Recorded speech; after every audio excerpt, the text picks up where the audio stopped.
Selamat datang kembali di channel Borneo Trader. Di video kali ini saya akan menganalisa lagi untuk perkembangan pergerakan saham-saham dari sektor finance, terutama bank-bank sekunder. Pertama ada BJTM, kedua BJBR, ketiga BRIS, keempat Agro, kelima PNBS, keenam PNLF, ketujuh PNBN, ke-8 Penin, ke-9 Cepin, dan terakhir BNII. Langsung saja ke saham pertama. Ada BJTM yang ditutup di harga 660 menguat 0,76%. Kalau dilihat data transaksi asing net buy. Kalau di broker semuanya BJTM didistribusi. Langsung saja ke teknikalnya, BJTM juga belum kemana-mana ya. Gak mampu naik nih. Gak tahu kenapa saham-saham bank daerah belum ada yang terlihat signifikan. Tapi kalau dilihat MACD-nya mulai menyempit, mulai mau golden cross. Dan kalau dilihat dari time frame weekly-nya itu ada peningkatan volume minggu ini, tapi memang ya belum terlalu kuat ya. Semoga aja minggu depan ditarik naik, dan ya kalau rebound masih sama arahnya tuh 6980 itu, dan ya mungkin 690 ya untuk BJTM. Dan BJTM ya menurut saya kurang menarik untuk ditradingkan. Kalau Bapak Ibu mau nge-swing 2 bulan, 3 bulan atau sampai akhir tahun ya itu menarik. Tinggal strategi bagaimana nambah sahamnya aja kalau misalnya dia nanti ada koreksi seperti itu. Untuk BJTM langsung saja ke saham selanjutnya. Ada BJBR yang ditutup menguat 1,042% ke harga 1190. Kalau dilihat data transaksi asing malah net sell. Kalau di broker semuanya BJBR ada akumulasi. Langsung saja ke teknikalnya. Untuk BJBR ya masih sama, karena dilihat ada peningkatan volume dan MACD-nya mulai ke atas. Semoga aja minggu ini terakhir kalau memang mau ada tarikannya. Kalau nggak kemana-mana lagi minggu depan, ya menurut saya minggu depan itu terakhir. Memang kalau memang ada ditarik ya minggu depan harusnya ditarik. Kalau masih konsolidasi aja menurut saya agak rawan juga, bisa ada buangan. Ya ISG kan momentumnya tuh minggu depan, antara benar mau tembus 7000 arah 7100 ya BJBR masih bisa naik juga targetnya, tapi nggak usah tinggi-tinggi dulu lah ya. Kalau bisa ke 1225 tuh udah ya dapat 3%-an, sudah lumayan lah ya, sekitar 3% atau 4% gitu untuk BJBR. Jadi seperti itu. MACD-nya sudah bagus, golden cross, barrier di atasnya juga meningkat, volume meningkat. Kalau dilihat dari time frame weekly-nya sudah golden cross MACD-nya. Tapi memang ya belum kemana-mana. Bagusnya minggu kemarin tutupannya di harga tertingginya. Jadi harusnya sih bisa lah, menarik lah untuk BJBR ya. Semoga aja bisa sampai 1220. Tapi disclaimer ya, ini tergantung masing-masing. Kalau saya lebih baik saya pilih saham yang lain ya. Walaupun memang saham defisit aman, pergerakannya nggak terlalu volatil. Jadi seperti itu. Untuk BJBR, langsung saya ke saham selanjutnya. Ada BRIS yang ditutup di harga 1685, terkoreksi 1,46%. Kalau dilihat data transaksi asing net sell. Kalau di broker semuanya BRIS didistribusi. Langsung saja ke teknikalnya. BRIS rebound dari minggu kemarin. Kemarin kan hari Jumat tuh hammer, terus dia sempat naik 1730 dari harga berapa tuh? Dari 1685. 45 poin dia naik. Ya lumayan sebenarnya dia naik kemarin tuh berapa persen? 2% ya? 2,5%. Jadi dengan kondisi seperti ini masih sama. BRIS tuh mungkin ada inflow nanti. Kalau ISG juga tembus 7000, dia bisa nge-swing atas. Target saya itu semoga sampai ya 1800 saja dulu. Gak usah tinggi-tinggi lah. Kalau ke 1800 dapat 4,5% ya lumayan. Seperti itu aja.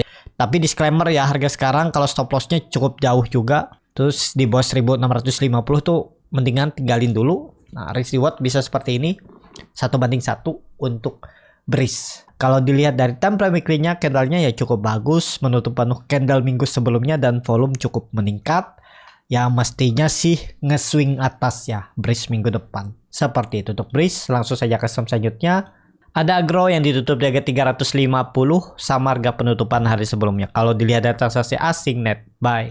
Kalau di broker sebenarnya Agro diakumulasi walaupun tipis. Langsung saja ke teknikalnya. Untuk Agro terlihat terus membentuk lower high lower low dia minggu ini. Dan low-nya semenjak Agustus sebulan yang lalu itu sudah dijebol. Low-nya Agustus itu ada di 348 dan low-nya hari Jumat itu ada di 346, tapi dia membentuk doji. Dengan kondisi seperti ini, kalau ISG ada inflow rebound tembus 7.000, agro juga pasti ada naiknya, tapi nge-swingnya nggak panjang.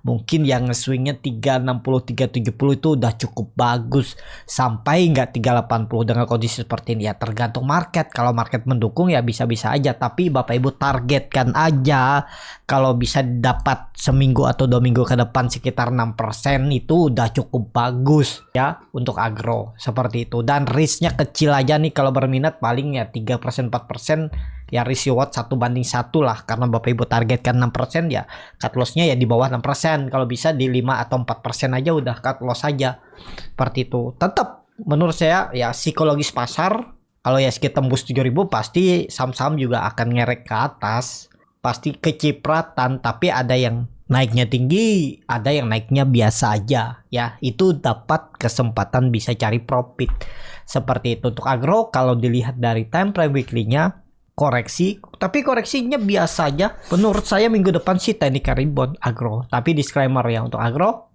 Langsung saja ke saham selanjutnya, ada PNBS yang ditutup di harga 59, tar koreksi 1,6%. Kalau dilihat data transaksi asing nggak ada jual beli. Kalau dilihat broker sebenarnya PNBS di distribusi. Langsung saja ke teknikalnya. Untuk PNBS lagi konsolidasi, dia lagi bergerak di 659 sampai 61. Tektok 3 tik aja.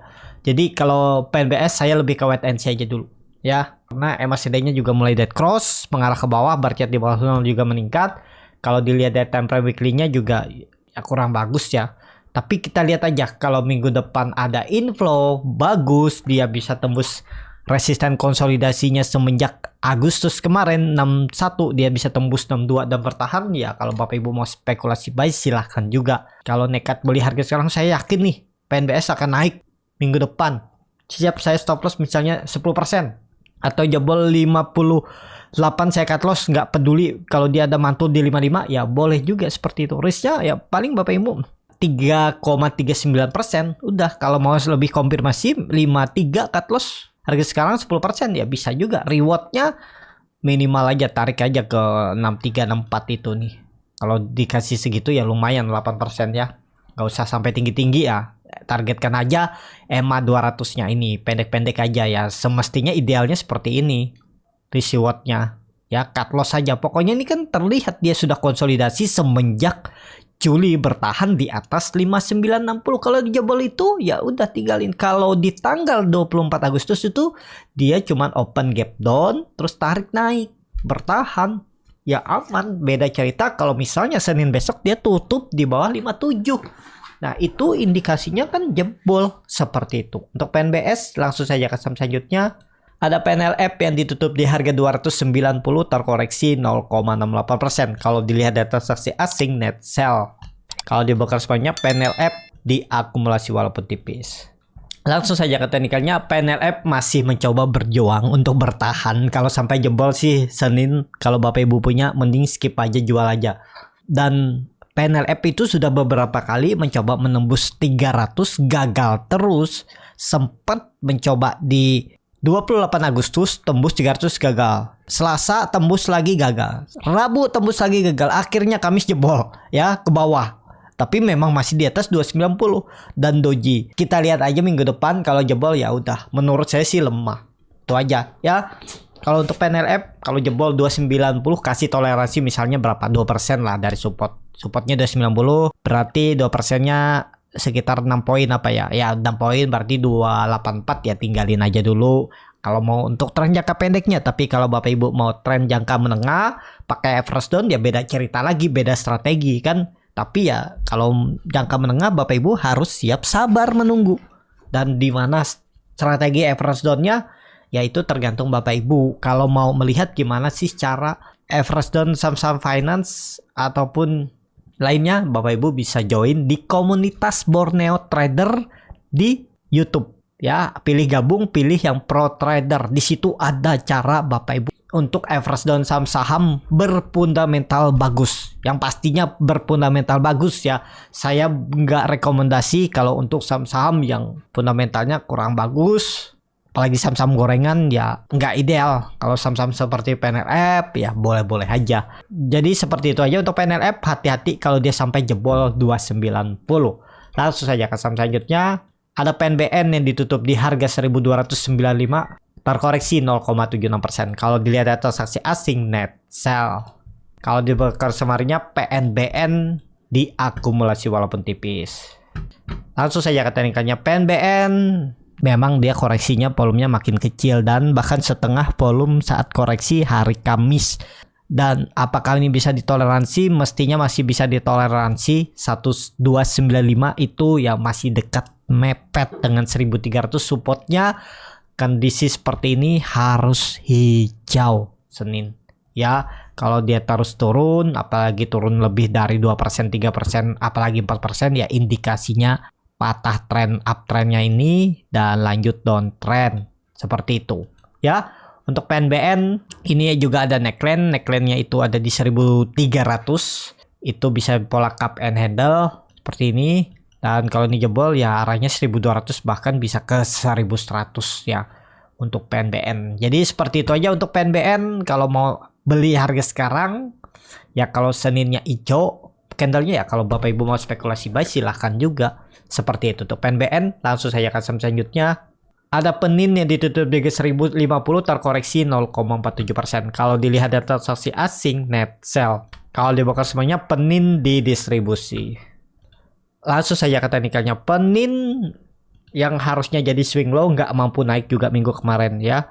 Tapi kondisi seperti ini ya menurut saya sudah lemah. Di bawah 1100 tuh lemah. Jadi kalaupun dia nge-swing ya, kalau ISG bisa nge-swing minggu depan ya mungkin Penin bisa nge-swing sedikit aja. Mungkin ke 1090 atau 1100 itu tetap akan retest. Tapi kalau Bapak Ibu beli harga sekarang supportnya agak jauh di 1000. Ini harga-harga nanggung tapi belum pasti turun. Bisa aja nge-swing atas rebound. Ya tergantung Bapak Ibu bagaimana strateginya atau keberaniannya. Kalau mau pakai stop loss apa pakai average down ya. Ini harga tanggung, tapi kalau ISG-nya rebound tembus 7000 sampai 7000, arahnya 7050 7100, ada peluang Penin juga nge-swing atas. Tadi mungkin potensi upside-nya ya minimalnya dapat lah mungkin 3 sampai 4%. Tapi kembali lagi ini disclaimer. Seperti itu untuk Penin. Langsung saja ke saham selanjutnya. Ada Cevin yang ditutup di harga 605, menguat 5,21%. Kalau dilihat data transaksi asing net buy. Kalau di broker semuanya Cevin didistribusi. Langsung saja ke teknikalnya. Cevin ini nggak update juga nih. Nah ini Cevin ya. Kalau dilihat dia sudah di atas 200 dan dia tembus dari 600, 580 itu. Di area support. Ini ya gambarannya. Apakah ini akan menjadi swing low-nya? Karena dilihat dari juga net foreign buy sell juga ada akumulasi dan volumenya memang cukup meningkat nih di area bawah nih. Ya semestinya dia bisa nge-swing atas. Targetnya nggak usah jauh-jauh dulu Bapak Ibu. Kalau dia dapat sekitar 6%, 7% lumayan. Ya itu aja. Targetkan aja 650 dulu ya. Kalau memang bisa nge-swing atas. Tapi kalau dilihat secara histori, Cevin ini kan lagi konsolidasi. Konsolidasinya tuh resistennya ada di 750. Nah, ini dia mantul dari support konsolidasi semenjak Juli 2023. Ini reject lagi. Nah, kalau dia turun lagi di bawah 580 ya Bapak Ibu tinggalin aja, udah gagal. Kalau mau bagus memang minggu depan swing atas. Targetnya tadi 650 untuk Cevin. Seperti itu Cevin. Langsung saja ke saham terakhir. Ada BNII yang ditutup menguat 2,11% ke harga 290. Kalau dilihat data transaksi asing malah net sell. Kalau di broker semuanya BNII diakumulasi. Langsung saja ke teknikalnya BNII. Ini nggak update juga ya. Nah ini update-nya BNII. Ada big akumulasi ya. Kalau dilihat dari bandar detektornya Stockbit. Dan ya di atas 278 menarik. Pokoknya kalau Bapak Ibu mau spek buy harga sekarang masih boleh nggak sih? Ya boleh-boleh aja. Yang penting Bapak Ibu siap cut loss nggak di bawah 276. Ini kan dia lagi konsolidasi. Resistennya ya menurut saya 300 nih nanti ditembus juga segera ya. Ini juga dia dalam pembentukan nih. Dia berhasil menembuskan. Ya harusnya konsolidasinya bagus. Risk reward bisa seperti ini. Cut loss-nya sekitar 6%, target profit 6%. Kalau Bapak Ibu baru beli harga sekarang. Kalau di grup Borneo Trader itu sudah beli dari 284 ini. 284, 280. 278 nih. Nih, area ini udah floating profit 4%-an. Dan target saya ya 308 300 itulah, kalau dikasih ke situ ya lumayan profit taking ya kalau memang nggak kuat. Jadi seperti itu. Cukup sampai di sini video kali ini. Terima kasih untuk Bapak Ibu dan teman-teman yang sudah menonton video ini sampai selesai. Apabila channel Borneo Trader ini bermanfaat dan bisa menjadi bahan pertimbangan Bapak Ibu dalam membeli, menyimpan, dan menjual sahamnya, bisa klik tombol subscribe dan nyalakan lonceng notifikasi. Ada kritik, saran, ataupun pertanyaan, bisa langsung tinggalkan di kolom komentar. Dan bagi Bapak Ibu dan teman-teman yang baru belajar trading, masih bingung memilih saham, bingung membuat trading plan, bisa join trading bersama Borneo Trader. Nanti dipilihkan saham-sahamnya dan dibuatkan trading plan-nya beserta chatnya dan juga free konsultasi portofolio. Kalau tertarik, DM Instagram Borneo Trader. Sampai ketemu, tetap semangat dan semoga bisa terus cuan.